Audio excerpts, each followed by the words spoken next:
राम राम शेतकरी मित्रांनो, परत एकदा आपल्या नवीन व्हिडिओमध्ये आपलं स्वागत आहे. तर मित्रांनो बघा, आपला हा 1 एकरचा तुरीचा प्लॉट आहे.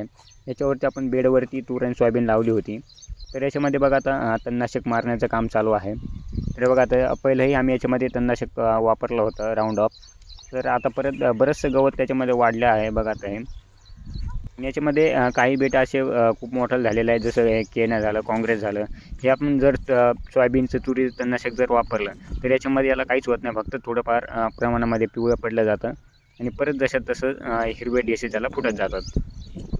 तर याच्यामध्ये आपण राऊंड ऑफची फवारणी चालू आहे. तर बघा, आपल्याला साध्या नोझलच्या साह्यानं कमी स्पीडवरती याच्यामध्ये राऊंड ऑफ आपण वापरू शकतो. पहिलेही आम्ही याच्यामध्ये वापरलं होतं, चांगल्या प्रकारे रिझल्टही भेटला होता.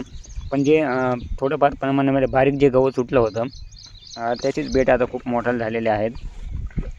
बरंचसं जे झाडाच्या बुडाला बघा काँग्रेस वगैरे होतं, ते आता याच्यामध्ये बरंचसं आम्ही उपटून टाकलेलं आहे, जेणेकरून आपण बुडामध्ये तर औषध मारू शकत नाही.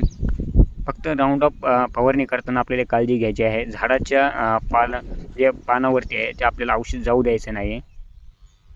जर झाडाच्या पानावर सुद्धा औषध गेलं तर झाड जळण्याचे त्याच्यामध्ये चान्सेस जास्त असतात.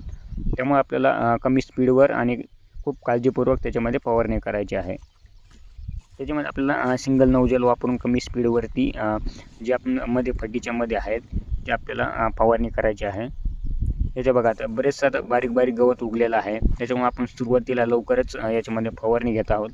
आणि फवारणी करताना काळजी घ्यायची आहे की रानामध्ये पुरेपूर ओल असणं खूप गरजेचं आहे. जर ओल असेल तर तुम्हाला या गवतावरचे नियंत्रण आणि फवारणीचा आपल्याला फायदा बघायला भेटतो. तर बघा, आता तुरीची आणि सोयाबीनची ग्रोथ ही चांगली आहे. आणि हे जे बारीक गवत आहे सततच्या पावसामुळे खूप वाढलं जातं, त्यामुळे आपल्याला ओल असतानाच याच्यामध्ये फवारणी करायची आहे. मध्ये कोणती फवारणी करणार आहेत ते आजच्या व्हिडिओमध्ये बघूयात. तर आपण याच्यामध्ये बघा राऊंड ऑफ आणि त्याच्यासोबतच आपण एक दुसरं घेतलेलं आहे. बघा, आता हे राऊंड ऑफ 1 लिटरचा डब्बा आहे. आपल्याला ग्लायफोसेट 41% हा घटक बघायला भेटतो. जे समजा एक आपण मोठं गवत वगैरे आहे त्यासाठी खूप चांगले असे रिझल्ट भेटतात. त्यासोबत आपण त्याच्यामध्ये हे बघा मिल्कट मिक्स केलेलं आहे. याच्यामध्ये पॅराकाट डायक्लोराईड हा घटक आपल्याला बघायला भेटतो. आता बरेचसे जण म्हणतील की गव्हर्नमेंटने याच्यावरती बंदी आणलेली आहे, तुमच्याकडे कसं आलं? हे अगोदरच आम्ही याच्यामध्ये घेऊन ठेवलेलं आहे, तेच उरलेलं याच्यामध्ये आम्ही वापरतो. ते आपल्याला प्रतिपंप 40 ml वापरायचं आहे आणि राऊंड ऑफ आम्ही 100 ml घेतलेला आहे. या दोन्हीच्या कॉम्बिनेशननुसार याच्यामध्ये आज फवारणी घेणार आहे. फक्त जर राऊंड ऑफ जर वापरला आपण तर याचा रिझल्ट आपल्याला 2 ते 3 दिवसानंतर बघायला भेटतो. आणि मिल्कट जर वापरला तुम्हाला लगेच 2-3 घंट्यामध्ये आपल्याला त्याच्यामध्ये रिझल्ट बघायला भेटतो.